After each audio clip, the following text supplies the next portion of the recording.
CM Revanth తో మంత్రి ఉత్తమ్ కుమార్ రెడ్డి భేటీ అయ్యారు. కాళేశ్వరం కమిషన్ నివేదికను అందించనున్నారు ఉత్తమ్. 15 నెలలు విచారణ జరిపింది ఘోష్ కమిషన్. సీఎం రేవంత్ తో మంత్రి ఉత్తమ్ కుమార్ రెడ్డి భేటీ అయ్యారు. కాళేశ్వరం కమిషన్ నివేదికను సీఎం కు ఉత్తమ్ అందించనున్నారు. 15 నెలలు పీసీ ఘోష్ కమిషన్ విచారణ జరిపింది. దీనికి సంబంధించి వీరి భేటీ ప్రస్తుతం ప్రాముఖ్యతను సంతరించుకుంది.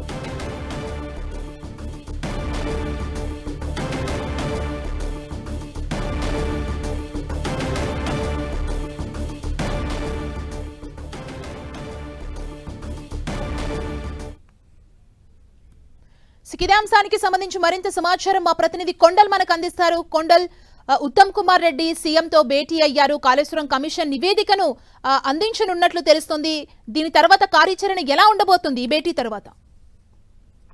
ప్రధానంగా కాళేశ్వరం కమిషన్ రిపోర్టు ఉన్నది ప్రభుత్వానికి ఇప్పుడు చేరిపోయింది. రేపు కేబినెట్ ముందు ఈ రిపోర్ట్ను పెట్టబోతున్నారు. కేబినెట్లో చర్చించిన తర్వాత అసెంబ్లీలో దీనిపై చర్చ కూడా పెట్టాలని ప్రభుత్వం భావిస్తున్నట్టుగా తెలుస్తుంది. ఎందుకంటే కాళేశ్వరం ప్రాజెక్టులో భారీగా అవినీతి జరిగింది, అనేక అవకతవకల కారణమైంది. పూర్తిగా డిజైన్ లోపంతోనే ఈరోజు 1,00,000 కోట్ల విలువ చేసే ప్రాజెక్ట్ నిరుపయోగంగా మారిందన్నది ప్రభుత్వం భావిస్తుంది. ఈ నేపథ్యంలోనే ఈ మేడిగడ్డ కుంగుబాటుతో ఇప్పుడు కాళేశ్వరం ప్రాజెక్టు ఉపయోగంలో లేకుండా పోతుందన్నది ప్రధానంగా ప్రభుత్వం చెప్తుంది. వీటన్నిటిని కూడా ఈ కమిషన్ రిపోర్ట్లో కూడా వచ్చే అవకాశం ఉంది. వీటిపై సుదీర్ఘంగా విచారణ చేసింది కమిషన్. దీనిపై ఇప్పటికే ఎన్డీఏసీ రిపోర్ట్ ఇచ్చింది, అదేవిధంగా విజిలెన్స్ రిపోర్ట్ కూడా ఇచ్చింది. ముఖ్యంగా విజిలెన్స్ ఇచ్చిన రిపోర్ట్లో అయితే భారీగా అవకతవకలు జరిగాయి, అక్రమాలు జరిగాయి, 1,000 కోట్ల అవినీతి జరిగింది, ఏకంగా 50 మంది పైన క్రిమినల్ చర్యలు చేపట్టాలని చెప్పి విజిలెన్స్ రిపోర్ట్ ఇచ్చింది. ఇక ఎన్డీఏసీ రిపోర్ట్లో పూర్తిగా డిజైన్ లోపం దీంట్లో కనిపిస్తుంది. డిజైన్ ప్రాజెక్ట్ నిర్మాణం లోపం ఉంది, నిర్మాణంలో నాణ్యత ప్రమాణాలు పాటించలేదు, అధికారులు అధికార దుర్వినియోగానికి పాల్పడ్డారు, డిజైన్లో లోపం ఉందని చెప్పి ఎన్డీఏసీ ఇచ్చిన రిపోర్ట్ ఉంది. అయితే ఇప్పుడు ఈ కాళేశ్వరం కమిషన్ ఇచ్చిన రిపోర్ట్లో ఇవన్నీ కూడా ఉండే అవకాశం అయితే స్పష్టంగా కనిపిస్తుంది. వీటన్నిటిపై ఇంకా కొంత సీరియస్గా ఆరోపణలు వచ్చే అవకాశం కూడా ఉన్న నేపథ్యంలో అసలు మొత్తం కమిషన్ ఏం తెలుస్తుంది, ఈ కమిషన్ ఇచ్చిన రిపోర్టు ఆధారంగా చేసుకొని ప్రజలకు కాళేశ్వరంలో జరిగిన వాస్తవాలు ఏంటన్నది ప్రభుత్వం చెప్పాలని చెప్పి భావిస్తున్నట్టుగా తెలుస్తుంది. కేబినెట్లో చర్చించిన తర్వాత ఈ కమిషన్ రిపోర్ట్ను అసెంబ్లీ సమావేశంలో పెట్టబోతున్నారు. అసెంబ్లీలో ఈ రిపోర్ట్ను ఆధారంగా చేసుకొని పవర్ పాయింట్ ప్రజెంటేషన్ ఇవ్వాలని చెప్పి సీఎం భావిస్తున్నట్టుగా తెలుస్తుంది.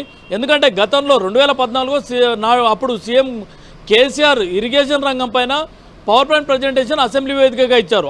గతంలో అప్పటికి ముందు కాంగ్రెస్ పూర్తిగా నిర్లక్ష్యం చేసింది. సాగునీటి రంగాన్ని ఆయన ఎలివేట్ చేయడంలో పూర్తిగా సక్సెస్ అయ్యారు. అయితే గడిచిన 9.5 ఏళ్లలో కేసీఆర్ హయాంలో సాగునీటి రంగంలో జరిగిన పరిణామాలు ఏంటి, సాగునీటి రంగం ద్వారా ప్రజలకు రైతులు జరిగిన నష్టం ఏంటి, లాభం ఏంటి అన్నది కూడా పూర్తిగా వీటన్నిటిని ఆధారంగా చేసుకొని పవర్ పాయింట్ ప్రజెంటేషన్ ద్వారా సీఎం వివరించాలని భావిస్తున్నట్టుగా తెలుస్తుంది. మొత్తానికైతే ఈ కాళేశ్వరం కమిషన్ ఇచ్చిన రిపోర్టు, అదేవిధంగా విజిలెన్స్ రిపోర్టు, ఎన్డీఏసీ రిపోర్టు, ఈ 3 రిపోర్టులను ఆధారంగా చేసుకొని ఒక పవర్ పాయింట్ ప్రజెంటేషన్ ద్వారా అసెంబ్లీలో దీనిపైన చర్చించి ప్రజలకు సవివరంగా వివరించాలని ప్రభుత్వం భావిస్తుంది. దీనిలో భాగంగానే ఇప్పుడు ప్రస్తుతం ఉత్తమ్ కుమార్ రెడ్డి సీఎం రేవంత్ రెడ్డితో కలవడం జరిగింది. దీనికి సంబంధించి రిపోర్టుకు సంబంధించి దానిపైన వారిద్దరు మాట్లాడుకుంటున్న పరిస్థితి ఉంది. త్వరలో జరిగే కేబినెట్ ముందుకు ఈ రిపోర్ట్ను చేర్చిన తర్వాత అసెంబ్లీ వేదికగా దీనిపైన పూర్తి స్థాయిలో కేసీఆర్ 9.5 ఏళ్లలో ఇరిగేషన్ రంగంలో చేసింది ఏంటి గత ప్రభుత్వం అన్నది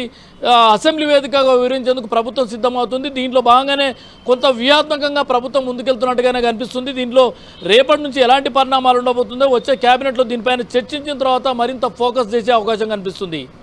థాంక్యూ కొండల్.